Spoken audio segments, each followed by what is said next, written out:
Streaming at supertalk.fm. Thanks for being with us on this Wednesday afternoon. Brad Henderson, if you're watching on supertalktv.com, you're seeing Superstition in real time. He had on a different headset today. He was sitting on a different side of the desk, and when Borky got up, he's like, okay, I got to move.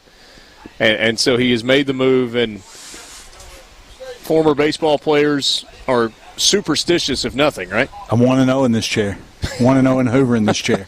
No way I'm sitting on the other one. So whether we want to visit with you tomorrow or not, you will be sitting in that chair at 5 o'clock, assuming Ole Miss wins tonight against Vanderbilt. Oh, yeah. Okay. Oh, yeah. I'll probably come back after the game if we win and go ahead and put my name on this chair and a reservation sticker for 5 o'clock. Good to know.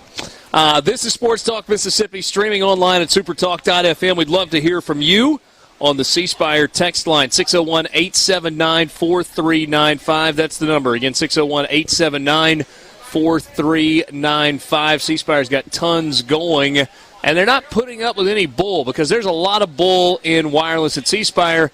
They believe that you deserve the real deal. And so get the plan that's actually what it says, the real deal, the best plan for one or two lines, $45 each with auto pay and paperless billing. No bull. cspire.com. So let's visit with Brad Henderson as we talk a little bit about last night and look ahead to tonight's matchup as Ole Miss and Vanderbilt will meet inside the Hoover Met. So let's rewind first. Start with Doug Nikhazy, who looked really good last night. Gives up a first batter home run, leadoff home run to Ryan Bliss, who's an outstanding player, and then retires, 14 in a row? Yeah, vintage Doug. You didn't really know what to expect coming off such a short rest, but that was Doug. He's done it all year, and I think the key was after obviously he settled in, but I think the key was TJ obviously getting that leadoff double for us and aggressive base running on his part, and we tied up, had a chance to add on there in the first, and then obviously we have a huge third or fourth inning where we get that 5-1 lead, and you felt like once you saw Doug start rolling, it was going to be tough sledding for the opponent. TJ McCants has been so good this year. Jacob Gonzalez has been so good this year. Enrique Bradfield Jr. wins SEC Freshman of the Year. Got any qualms with that? No, I don't. I mean, he had a great season as well. Well, he's a game changer. A guy that steals 40-something bases his freshman year and plays center field the way he does. But, I thought Jacob had a shot at it. Certainly, the numbers he's put up is just gaudy, whether you're a senior or a freshman. But to do what that kid's doing with the home runs, the average, and it's huge at bats when he's doing it. It's not a midweek. He's not hitting 350 in the midweek. It's every weekend. I want to go to one specific at-bat from him last night. He was 4 for 5 in the game, and this would have been maybe in the 5th inning. So he chases 2 elevated fastballs, big swings at him, like trying to yank him down the right field line out of the yard. And then he lays off slider away, and he's in a 1-2 count, which is obviously not a hitter's pitch. Pitch is down and away, and he drives it the opposite way for a base hit. And I was sitting next to DeLucci at the time, kind of elevated a little bit behind home plate, and I looked at him and I said, is that as mature a piece of hitting as I think? And he just kind of got big eyes. I'm assuming you thought the exact same 100%. Thing as you watched that. Well, the thing about Jacob is you can make him look bad. Just like everybody can. But he makes pitch-to-pitch adjustments that freshmen just don't make, and he does it every single at-bat. He doesn't give at-bats away. He's just light years ahead of where 99% of all freshmen are. And what the scary part is he's going to put on some weight. He's going to get faster. He's going to get stronger. Can he get better defensively? Yeah, he can. The only knock, if there is one, to be fair to Jacob, is probably his first step, the quickness. And I think down the road, I think he'll play in the big leagues as a third baseman. He's a tremendous college shortstop.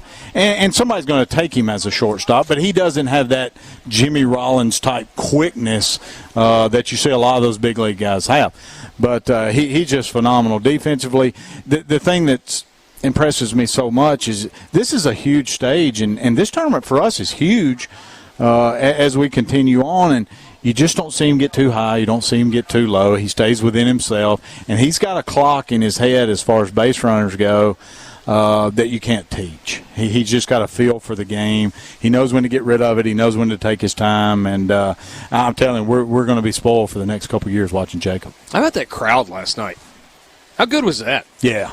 I mean, 9 o'clock, 8:30 first pitch, last game of the day, Tuesday night, day one of the tournament. It's a win-or-go-home game, and you look up, and I think it was 77-50. Well, I was going to say, I thought it was probably 70% full and 75 maybe. And, Auburn was quiet early on, and then you could tell when they started to make that run and cut it 5-4, they started getting loud. But, yeah, you're exactly right.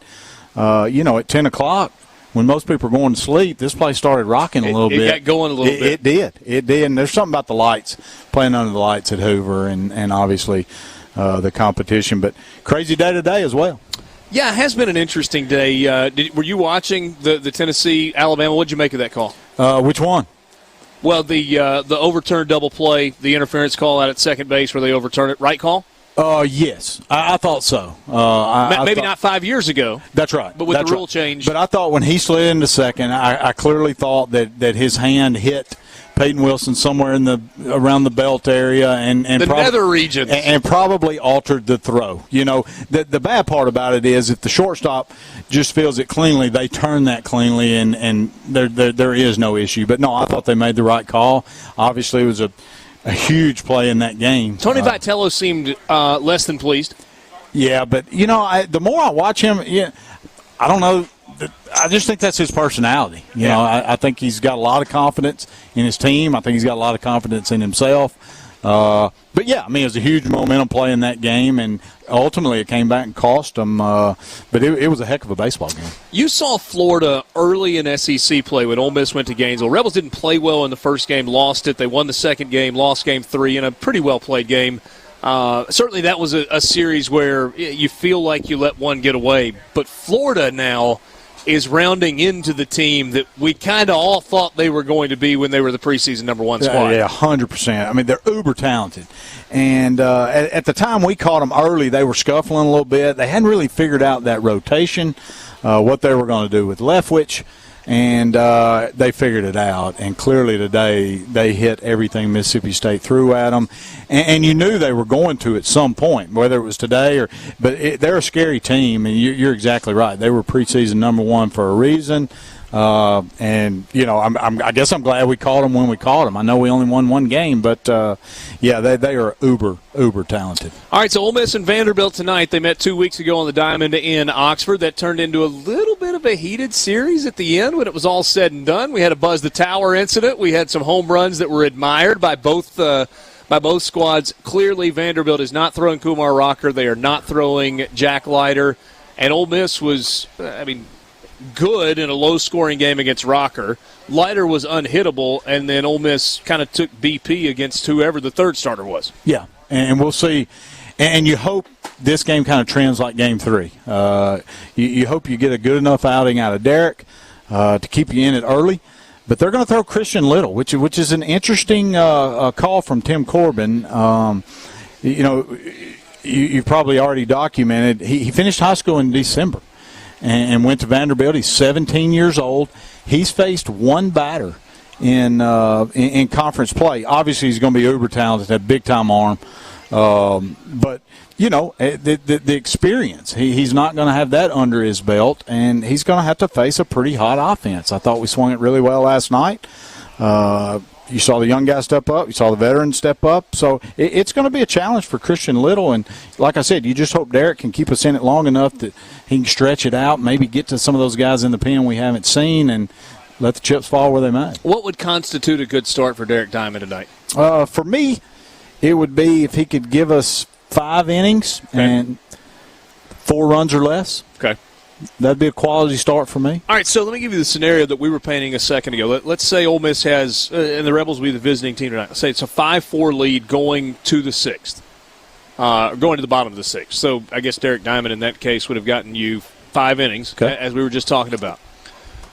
Where does Mike Bianco go out of the bullpen at that point? Is it a Jackson Kimbrell? That's who I would say right out of the gate, just because he was so effective And Vandy struggled against left-handed. And that's where I'm going with that. He was so effective with them in Game 3. Give me a key if Ole Miss is to win. That's how we wrapped things up yesterday. A key if Ole Miss wins tonight against Vanderbilt to get to 2-0 in the tournament. Well, I'm going to say the exact thing I said last night. Oh, okay. Score early. I think we've got to score early, kind of see if we can get that lead and continue that lead, kind of like we did at home in Game 3 against Vanderbilt. All right, we'll see how it shakes out. Certainly appreciate your time once again. Brad Henderson, color analyst on the Ole Miss Sports Network. He'll be alongside David Kellum. Had a relatively early start last night, even in the nightcap. Played in a reasonable amount of time. We'll see if that happens again on this Wednesday. Ole Miss and Vandy coming up, Game 4 of the day in the SEC tournament. This is Sports Talk Mississippi.